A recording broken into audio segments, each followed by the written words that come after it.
The 12 Chairs by Ilf and Petrov. Chapter 10. The Mechanic, the Parrot, and the Fortune Teller. Number 7 Perelashinsky Street was not one of Stargorod's best buildings. Its 2 stories were constructed in the style of the Second Empire and were embellished with time-worn lion heads, singularly reminiscent of the once well-known writer Ardebashek. There were exactly 7 of these Ardebashekian physiognomies, one for each of the windows facing onto the street. The faces had been placed at the keystone of each window. There were 2 other embellishments on the building, though these were of a purely commercial nature. On one side hung the radiant sign, Odessa Roll Bakery Moscow Bun Artel.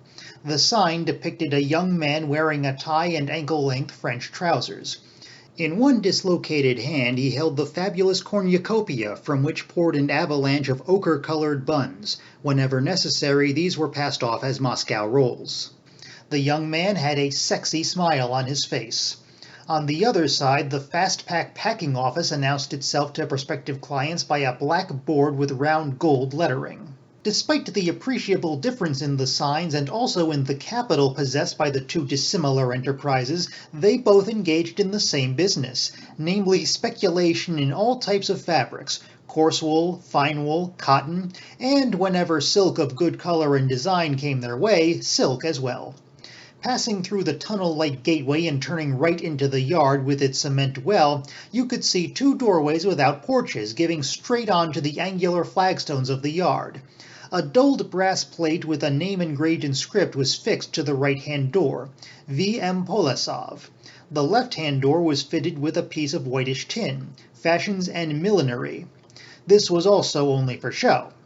Inside the Fashions and Millinery workroom there was no espartere, no trimmings, no headless dummies with soldierly bearing, nor any large heads for elegant ladies' hats. Instead, the 3-room apartment was occupied by an immaculately white parrot in red underpants. The parrot was riddled with fleas but could not complain since it was unable to talk. For days on end it used to crack sunflower seeds and spit the husks through the bars of its tall circular cage onto the carpet. It only needed a concertina and new squeaky Wellingtons to resemble a peasant on a spree.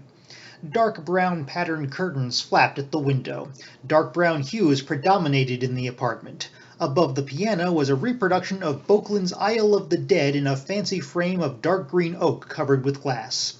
One corner of the glass had been broken off some time before, and the flies had added so many finishing touches to the picture at this bared section that it merged completely with the frame. What was going on in that section of the Isle of the Dead was quite impossible to say. The owner herself was sitting in the bedroom and laying out cards, resting her arms on an octagonal table covered by a dirty Richelieu tablecloth. In front of her sat Widow Gritsadzsuyev in a fluffy shawl. "I should warn you, young lady, that I don't take less than 50 kopecks per session," said the fortune-teller. The widow, whose anxiousness to find a new husband knew no bounds, agreed to pay the price. "But predict the future as well, please," she said plaintively. "You will be represented by the Queen of Clubs." "I was always the Queen of Hearts," objected the widow. The fortune-teller consented apathetically and began manipulating the cards. A rough estimation of the widow's lot was ready in a few minutes. Both major and minor difficulties awaited her, but near to her heart was the King of Clubs, who had befriended the Queen of Diamonds. A fair copy of the prediction was made from the widow's hand. The lines of her hand were clean, powerful, and faultless. Her lifeline stretched so far that it ended up at her pulse, and if it told the truth, the widow should have lived till doomsday. The headline and line of brilliancy gave reason to believe that she would give up her grocery business and present mankind with masterpieces in the realm of art, science, and social studies. Her Mounts of Venus resembled Manchurian volcanoes and revealed incredible reserves of love and affection. The fortune-teller explained all this to the widow using the words and phrases current among graphologists, palmists, and horse traders. "Thank you, madam," said the widow. "Now I know who the King of Clubs is, and I know who the Queen of Diamonds is, too. But what about the king? Does that mean marriage?" "It does, young lady." The widow went home in a dream while the fortune-teller threw the cards into a drawer, yawned, displaying the mouth of a 50-year-old woman, and went into the kitchen. There she busied herself with the meal that was warming on a great stove. Wiping her hands on her apron like a cook, she took a chipped enameled pail and went into the yard to fetch water. She walked across the yard, dragging her flat feet. Her drooping breasts wobbled lazily inside her dyed blouse. Her head was crowned with graying hair. She was an old woman, she was dirty, she regarded everyone with suspicion, and she had a sweet tooth. If Ippolit Matveyevitch had seen her now, he would never have recognized Elena Bauer, his former mistress, about whom the clerk of the court had once said in verse that her lips were inviting and she was so sprightly. At the well, Mrs. Bauer was greeted by her neighbor, Viktor Mikhailovich Polosov, the mechanic intellectual, who was collecting water in an empty petrol tin. Polosov had the face of an operatic Mephistopheles who is carefully rubbed with burnt cork just before he goes on stage. As soon as they had exchanged greetings, the neighbors got down to a discussion of the affair concerning the whole of Stargorod. "What times we live in," said Polosov ironically. "Yesterday I went all over the town, but couldn't find any 3/8-inch dies anywhere. There were none available, and to think they're going to open a tram line." Elena Stanislavsnova, who had as much idea about the 3/8-inch dies as a student of the Leonardo da Vinci Ballet School who thinks that cream comes from cream tarts, expressed her sympathy. "The shops we have now, nothing but long queues, and the names of the shops are so dreadful. Stargico. But I'll tell you something else, Elena Stanislavnovna. They have 4 General Electric engines left, and they just about work, although the bodies are junk. The windows haven't any shock absorbers. I've seen them myself. The whole lot rattles. Horrible. And the other engines are from Kharkov, made entirely by the state non-ferrous metallurgy industry." The mechanic stopped talking in irritation. His black face glistened in the sun. The whites of his eyes were yellowish. Among the artisans owning cars in Stargorod, of whom there were many, Viktor Polosov was the most gauche, and most frequently made an ass of himself. The reason for this was his over-ebullient nature. He was an ebullient idler. He was forever effervescing. In his own workshop in the second yard of No. 7 Pereleshinsky Street, he was never to be found. Extinguished portable furnaces stood deserted in the middle of his stone shed, the corners of which were cluttered up with punctured tires, torn triangle tire covers, rusty padlocks so enormous you could have locked town gates with them, fuel cans with the names Indian and Wanderer, a sprung pram, a useless dynamo, rotted rawhide belts, oil-stained rope, worn emery paper, an Austrian bayonet, and a great deal of other broken, bent, and dented junk.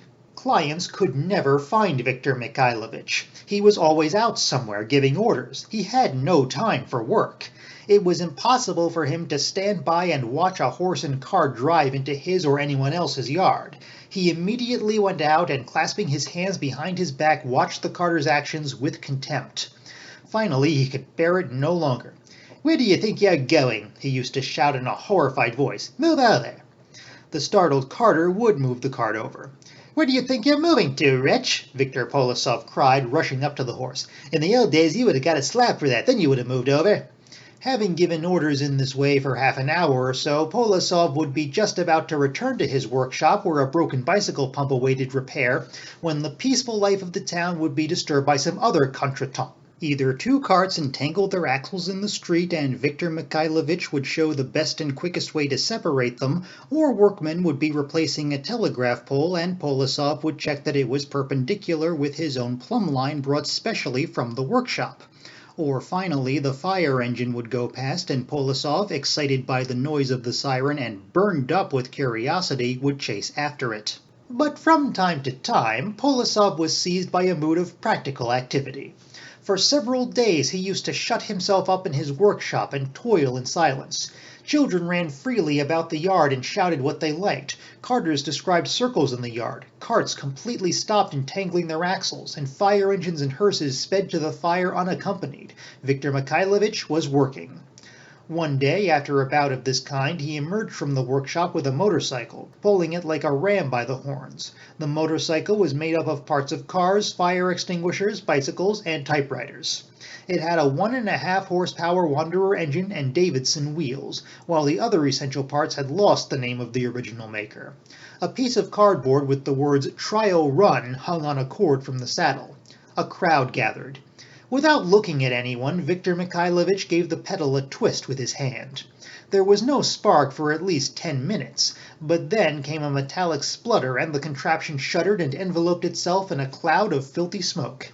Polosov jumped into the saddle and the motorcycle, accelerating madly, carried him through the tunnel into the middle of the roadway and stopped dead.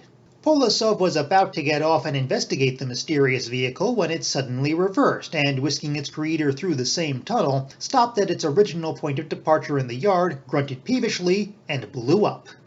Viktor Mikhailovich escaped by a miracle, and during the next bout of activity used the bits of the motorcycle to make a stationary engine very similar to a real one, except that it did not work. The crowning glory of the mechanic intellectual's academic activity was the epic of the gates of building number 5 next door. The housing cooperative that owned the building signed a contract with Viktor Polosov under which he undertook to repair the iron gates and paint them any color he liked. For its part, the housing cooperative agreed to pay Viktor Mikhailovich Polosov the sum of 21 rubles, 75 kopecks, subject to approval by a special committee. The official stamps were charged to the contractor. Viktor Mikhailovich carried off the gates like Samson. He set to work in his shop with enthusiasm. It took several days to unrivet the gates. They were taken to pieces. Iron curlicues lay in the pram. Iron bars and spikes were piled under the workbench. It took another few days to inspect the damage. Then a great disaster occurred in the town. A water main burst on Drovanaya Street, and Polosov spent the rest of the week at the scene of the misfortune, smiling ironically, shouting at the workmen, and every few minutes looking into the hole in the ground. As soon as his organizational ardor had somewhat abated, Polosov returned to his gates, but it was too late. The children from the yard were already playing with the iron curlicues and spikes of the gates of number 5. Seeing the wrathful mechanic, the children dropped their playthings and fled. Half the curlicues were missing and were never found.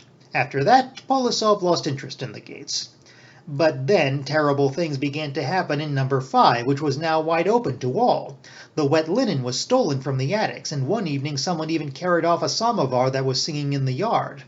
Polosov himself took part in the pursuit, but the thief ran at quite a pace, even though he was holding the steaming samovar in front of him, and looking over his shoulder covered Viktor Mikhailovich, who was in the lead, with foul abuse. The one who suffered most, however, was the yard keeper from number 5.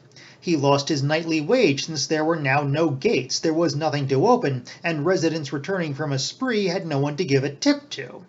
At first, the yard keeper kept coming to ask if the gates would soon be finished. Then he tried praying, and finally resorted to vague threats. The housing cooperative sent Polosov written reminders, and there was talk of taking the matter to court. The situation had grown more and more tense.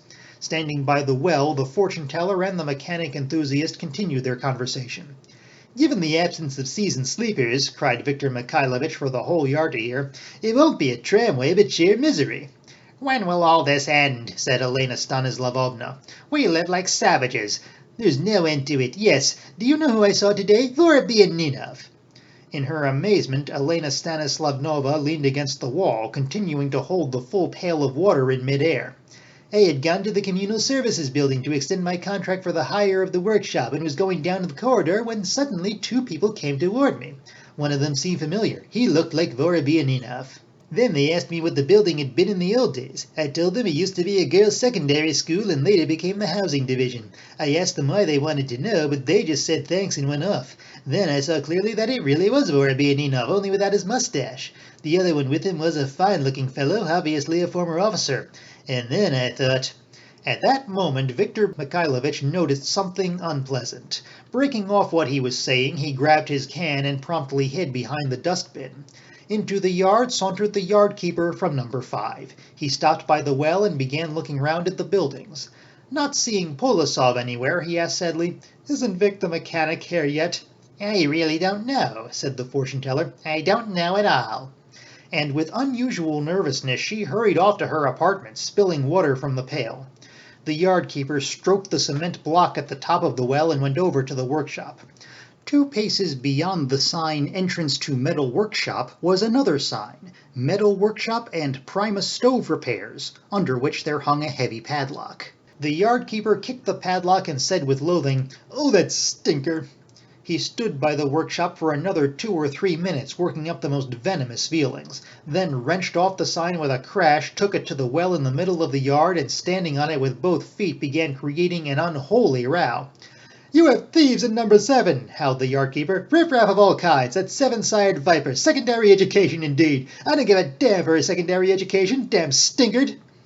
During this, the 7-sired viper with secondary education was sitting behind the dustbin and feeling depressed.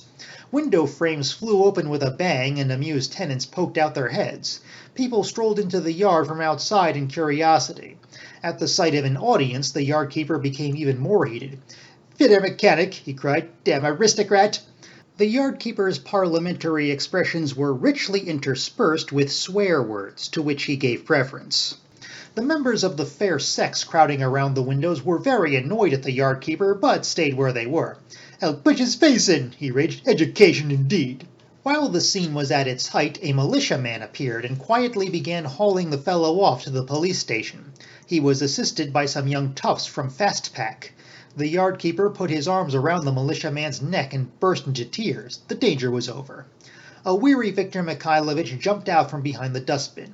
There was a stir among the audience. "Bum!" cried Polosov in the wake of the procession. "I'll show you, you louse!" But the yard-keeper was weeping bitterly and could not hear. He was carried to the police station, and the sign "Metal Workshop and Primus Stove Repairs" was also taken along as factual evidence. Viktor Mikhailovich bristled with fury for some time. "Sons of bitches," he said, turning to the spectators. "Conceited bums." "That's enough, Viktor Mikhailovich," called Elena Stanislavovna from the window. "Come in here a moment." She placed a dish of stewed fruit in front of Polosov and, pacing up and down the room, began asking him questions. "But I tell you it was him, without his mustache, but definitely him," said Polosov, shouting as usual.